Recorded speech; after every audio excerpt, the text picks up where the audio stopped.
Aí, depois de Lúcifer, nós temos Satã, que é uma parte de Lúcifer. O Satã é que nem um siamês do Lúcifer, eles são a mesma criatura, só que o Lúcifer é a parte ideológica, conceitual, ele se explica muito bem, ele é elegante, ele tem senso de humor. O Satã não tem nada disso. O Satã é um reptiliano de uns 5 metros de altura, com umas escamas que parecem uma couraça, com armas, com joias, com tudo, com os olhos de crocodilo, aqueles olhos amarelo de crocodilo.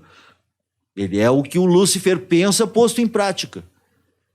Por isso que as pessoas falam, não, mas Lúcifer é o portador da luz, Satã quer dizer o que se opõe, o que o acusador, não sei o quê. Mas, na minha experiência, essas entidades obedecem a parâmetros bem definidos.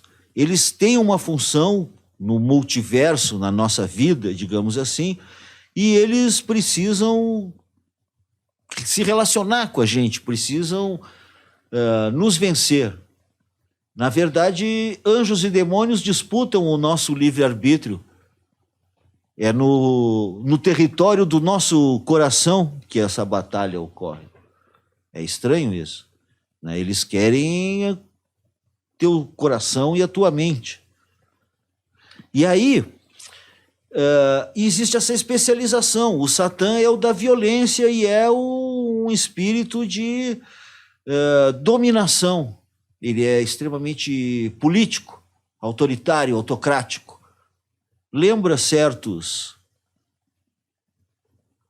elementos políticos por aí. Mas nós temos Sua Majestade Beelzebu. E o Beelzebu é estranho, porque os demônios têm origens diferentes. Alguns eram divindades antigas, outros eram anjos que caíram, e outros ainda não existiam e surgiram depois. Como é o demônio da cocaína, que é uma entidade, é como, sei lá, para efeitos de demônio, ela é filha caçula, ela surgiu no século XIX, just a baby, recém está fazendo o seu trabalho sujo, né? Mas é um demônio inventado.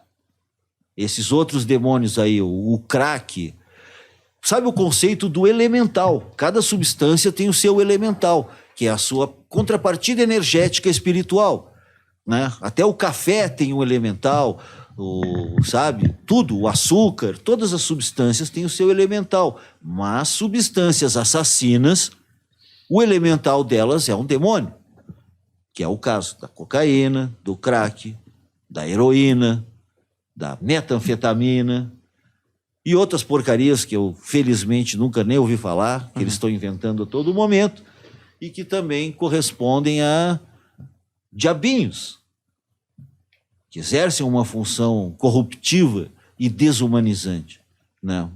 Mas o Beelzebu, como eu dizia, cara, parece dizia eu que a aritmética, o professor Girafales, né? Não, o Beelzebu, originalmente, ele, era um deus lá, uma divindade dos filisteus acaronitas, era adorado na cidade de Écron, e tinha um outro status, né? E Baal Tsabub é a origem do nome. E é interessante também que meus estudos de folclore, porque, como eu disse, meu pai era folclorista, então sempre foi essa mentalidade que presidia a minha busca. E eu aprendi que no folclore as coisas evoluem, se misturam. Os nomes, as corruptelas, as divindades, os ritos vão se adaptando e vão se modificando aos poucos.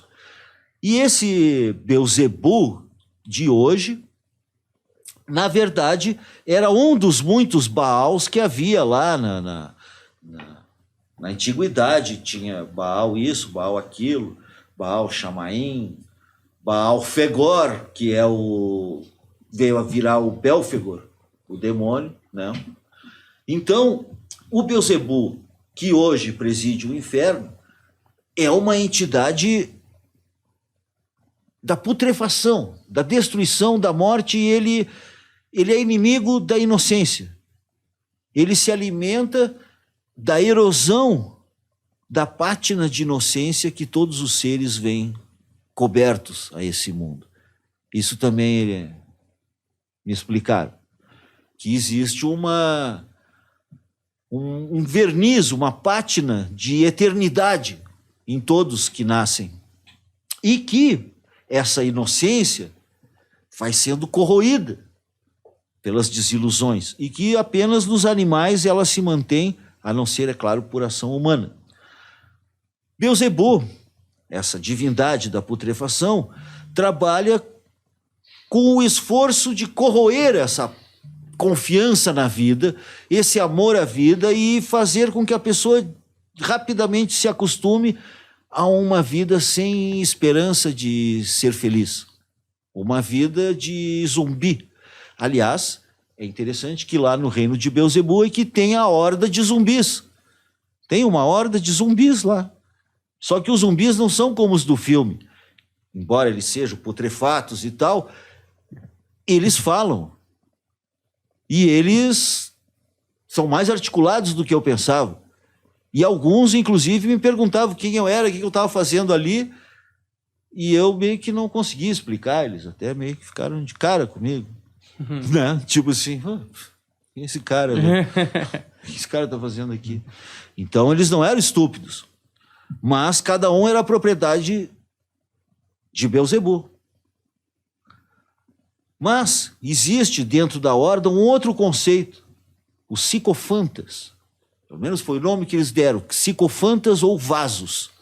Eram uns tipos de zumbi que tem a boca aberta e os olhos vazios e sai uma luz assim.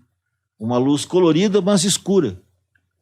Esses psicofantas, é sinistro isso daí. Eles são almas de corpos que estão na Terra sendo pilotados por demônios.